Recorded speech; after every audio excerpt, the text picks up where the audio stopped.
Imagine waking up one morning to find out the country next door held an election, and the voters decided to annex your hometown. In December 2023, the government of Venezuela held a nationwide consultative referendum to do exactly that to its neighbor, Guyana.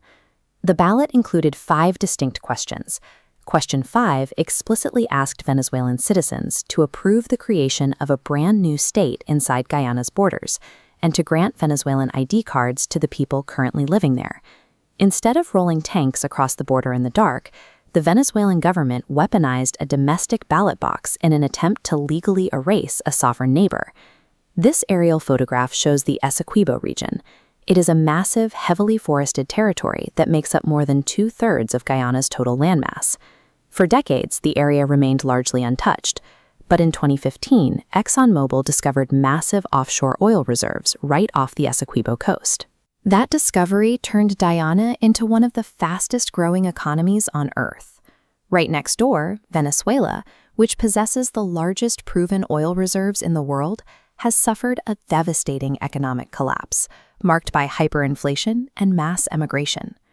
Following the December referendum, the Venezuelan government published new official maps claiming the Essequibo as their own and rapidly began mobilizing troops to airstrips near the border. The sudden influx of offshore oil wealth took a dormant, century-old territorial dispute and turned it into an active geopolitical powder keg. This vintage map shows the original boundary line. In 1899, an international arbitral tribunal in Paris officially established this border between Venezuela and what was then British Guyana. Both sides accepted and surveyed this line for decades. But in 1962, as Guyana prepared for independence, Venezuela suddenly declared the 1899 treaty null and void, claiming all the territory west of the Essequibo River for itself. To prevent an immediate military conflict, the United Kingdom, Venezuela, and British Guyana signed the Geneva Agreement in 1966. This treaty served as a diplomatic failsafe. The agreement contained a specific mechanism. If the two nations could not settle the dispute themselves, the United Nations Secretary-General would be granted the power to choose the final method of peaceful resolution. After decades of failed talks, the UN Secretary-General made his choice in 2018. If you want to see how these global mechanisms actually work, hit the subscribe button, because this is where Guyana took the case, the International Court of Justice, or ICJ, located in The Hague. The Geneva Agreement laid out a clear legal path to peace. But an international court can only function if both parties agree to respect the referee. Rather than argue its case and wait for a verdict from the ICJ, the government of President Nicolás Maduro launched an aggressive domestic political campaign. This brings us back to that December referendum.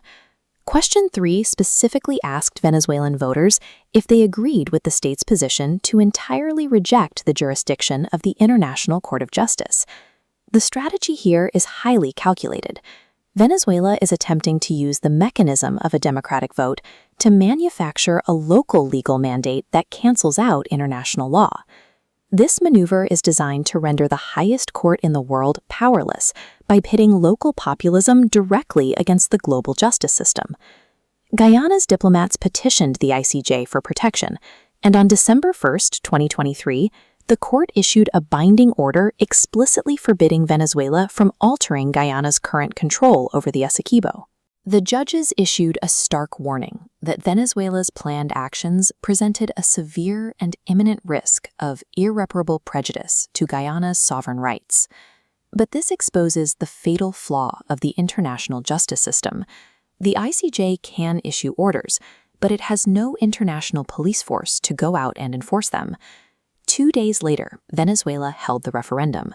The government claimed a 95% yes vote and immediately ordered military commanders to begin planning oil and mining developments inside the disputed territory.